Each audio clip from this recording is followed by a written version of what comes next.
दर्शकवृन्द नमस्कार। यति बेला कपन क्षेत्रमा हामी रहेका छौँ र कपन क्षेत्रमा 157वटा घर यहाँ भत्काउन लागेको यहाँ अवस्था रहेको छ। विशेष गरी यो क्षेत्र अलिकति परिचित गरौँ। विशेष गरी काठमाडौँ महानगरपालिकाले यसअघि बर्खायाममा चाहिँ यहाँ डुबान पर्ने हुँदा यो कलभट यो पुरिएको थियो पुरै, र अहिले चाहिँ यहाँ चाहिँ यो एक तरिकाले खुल्ला गरेर यो अलिकति सडक र यो खोलालाई चाहिँ एकदमै क्लियर पारेको अवस्था पनि यहाँ देख्न सकिन्छ। यो अघिल्लो बालेन सरकार रहँदा काठमाडौँ महानगरपालिकामा बालेन चाहिँ मेयर रहँदाखेरि उहाँले गर्नुभएको यो काम देख्न सक्नुहुन्छ। एकदमै उत्कृष्ट भएको छ, सुरक्षित पनि भएको छ र माथिल्लो खुल्ला गरिएको छ र सडक पनि रहेको छ। र त्योभन्दा थोरै तल कफनको यो खहरे खोलाबाट अघिल्लो भागतर्फ चाहिँ अहिले यहाँ देख्न सक्नुहुनेछ। यसलाई चाहिँ यहाँ 11वटा डोजर बिहान 7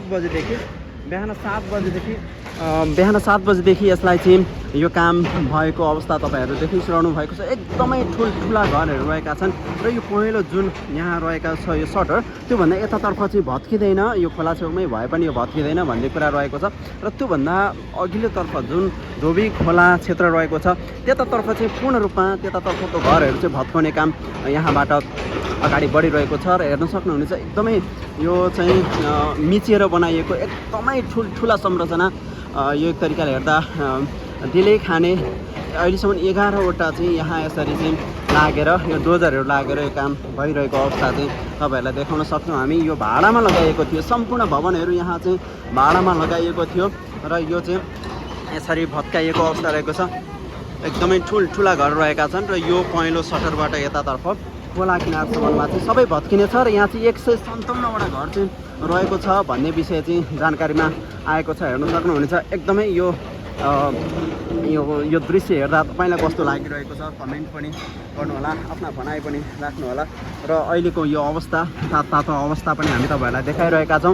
र यो सबै खोला किनार क्षेत्रको यो सुकुम्बासी बस्ती भनेर भनियो, तर यो चाहिँ एउटा जग्गा मिचेर यतातर्फ बनाइएको हो र यो जग्गा मिचेर बनाइएको सम्पूर्ण क्षेत्र चाहिँ खाली गरिएको अवस्था छ।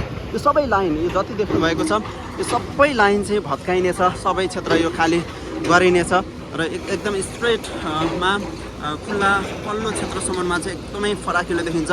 सुरक्षा व्यवस्था अघिल्लोतर्फ जति टाइट थियो अहिले चाहिँ त्यस्तो छैन, धेरै कम यतातर्फ देखिन्छ। किनभने अब यो मान्छेहरूलाई परि पनि सक्यो कि अब यहाँ चाहिँ कुनै हालतले रोकिने छैन सरकार, यहाँ चाहिँ काम जसरी पनि हुनेछ भत्काइनेछ भन्ने भइसकेपछि यतातर्फको सबै लाइन यो खाली गरिएको अवस्था चाहिँ देख्न सक्नुहुनेछ। एकदमै यो ताजा दृश्य कपन बुढा नीलकण्ठ नगरपालिका वडा नम्बर 10 क्षेत्र हो र यतातर्फ चाहिँ अहिले यसरी पुरा रूपमा यो डोजर यो बस्ती यो क्षेत्र खाली गर्न लागि एउटा ताजा दृश्य ताजा अवस्था हामी तपाईँहरूलाई देखाइरहेका छौँ।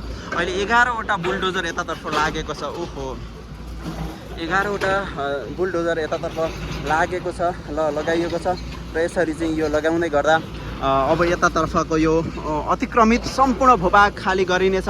विशेष गरी बुढा नीलकण्ठ नगरपालिकासँग अघिल्लो पटक काठमाडौँ महानगरपालिकाको केही टसल पनि रहेको थियो, तर त्यो टसल अब प्रधानमन्त्रीका रूपमा बालेन शाह भइसकेपछि काहीँ देखिने पनि हो कि भन्ने पनि एउटा आशंका त गरिएको छ। तर यो चाहिँ सबै सुकुम्बासी बस्ती यतातर्फको सबै क्षेत्र खुला गरेर यो सबै क्षेत्र चाहिँ खाली गरिनेछ र कम्तीमा भोलिसम्ममा चाहिँ अहिले 11वटा यसरी ठुल्ठुला बुलडोजर चारैतिरबाट लागिरहेको अवस्था रहेको छ। यो अतिक्रमित जग्गा एकदमै दर्दनाक दृश्य, एउटा लगानी गर्नेलाई चाहिँ यो एकदमै दर्दनाक दृश्य हो।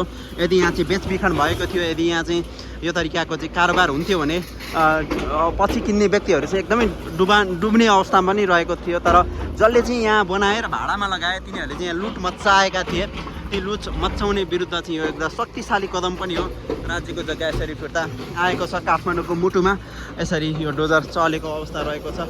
यो एउटा फरक एउटा सरकारले गरेको देखिएको काम यतातर्फ चाहिँ हामी तपाईँहरूलाई यो दृश्य देखाइरहेका छौँ। हेर्नुहोला, यो एकदमै अपत्यारिलो र सरकारले पछिल्लो समय यसमा एकदमै विशेष जोड दिएर गरिरहेको यो महत्त्वपूर्ण एउटा कार्यका रूपमा हामी तपाईँहरूलाई देखाइरहेका छौँ र एकदमै दिल खाने एउटा मुटु नै छुट्याउने टाइपको पनि दृश्य यहाँबाट देखिरहेको अवस्था चाहिँ हामी तपाईँहरूलाई देखाइरहेका छौँ। हेर्नु होला कसरी एउटा घर भत्किरहेको छ, कसरी यहाँका संरचनाहरूमा चाहिँ यो भत्काइएको छ, कसरी राज्यमाथि चाहिँ लुट मच्चाइएको रहेछ, सबै विषय यहाँ देखिन्छ हैन। राज्य बलियो हुँदा शक्तिशाली हुँदा केसम्म गर्न सकिँदो रहेछ भन्ने विषय चाहिँ यहाँबाट देखिएको छ। हेर्नु होला निकै शक्तिशाली घरहरू यहाँ रहेका थिए। एकदमै घर पनि अब 2.5 तल्ला 3 तल्लासम्मका घर यहाँ रहेको देख्न सकिन्छ र यो घर अहिले तत्कालीन अवस्थामा भत्काइएको छ। पारिलो भागबाट अब गाडीको आवाज जावाजको व्यवस्था मिलाइएको अवस्था चाहिँ रहेको छ भने यतातर्फ चाहिँ अहिले सबै आउने जाने सबै वातावरणलाई यहाँ बन्द गरिएको अवस्था रहेको छ। जो अहिले यसरी काम भइरहेको अवस्था छ चारैतिर यसरी चारैतिरबाट यतातर्फ हेर्नुहुन्छ भने अहिले 5वटालाई देखिरहनु भएको छ र उतापट्टिको भागतर्फ हेर्नुहुन्छ भने अर्को 6वटा रहेका छन्। यसरी 5, 6, 11वटा बुलडोजरले यसलाई संयुक्त रूपमा काम गरिरहेको छ। अब यो जस्ट भत्काउने राख्ने सम्माउने भइरहेको अवस्था चाहिँ रहेको छ र यो धेरै बेर चाहिँ यतातर्फ लाग्ने छैन, लाग्ने देखिँदैन। जो यसरी चाहिँ तत्कालीन अवस्थामा काम भइरहेको यो ताजा विवरण हामी तपाईँलाई देखाइरहेका छौँ। हेर्नु होला यो एउटा निकै नै शक्तिशाली दृश्य हो कपन क्षेत्रमा र यो खहरे क्षेत्र डुबान पनि पर्दथ्यो। अब यतातर्फ एक तरिकाको व्यवस्थापन पनि भइसकेको छ। यतातर्फ काठमाडौँ महानगरपालिका हो र उतातर्फ चाहिँ कपन नगरपालिका बुढा नीलकण्ठ नगरपालिका पर्दछ र कपन बुढा नगरपालिकाको यो सिमाना क्षेत्रलाई अहिले यसरी यो खाली गर्ने सुकुमासी बस्ती खाली गर्ने अहिले कपन क्षेत्रतर्फ रहेको छ र यतातर्फको भाग पनि जान्छ कि यो नि किनभने अतिक्रमित भयो यतापट्टि पनि जान सक्छ यो बुढा नीलकण्ठ काठमाडौँ नगरपालिकातर्फ पनि भन्ने विषय रहेको छ। जे होस् अहिलेको ताजा विवरण ताजा अवस्था हामी तपाईँहरूलाई यहाँबाट देखाइरहेका छौँ र सबै गतिविधिहरूलाई हामी तपाईँहरूमा यसरी सम्प्रेषण गर्दैछौँ र ताजा विवरण हामी तपाईँहरूलाई देखाउँदै गर्दा आजको यो दिनमा विशेष गरी यहाँ चाहिँ काठमाडौँलाई सफा सुन्दर अतिक्रमित जग्गालाई व्यवस्थापन लगायतका गतिविधिहरू गर्दै गर्दा यहाँ देखिएको एउटा विवरण देख्न सक्नुहुन्छ। प्रहरी उच्च अधिकारी पनि यहाँ अहिले आइरहेका छन्। अब देखिन्छ सबैतिर यसलाई चाहिँ हामीले यहाँबाट देखाइरहेका छौँ र हामी तपाईँहरूलाई यो दृश्यहरूलाई यहाँबाट यो ताजा विवरण पनि देखाइरहेका छौँ र आजको यो एकदमै महत्त्वपूर्ण दृश्य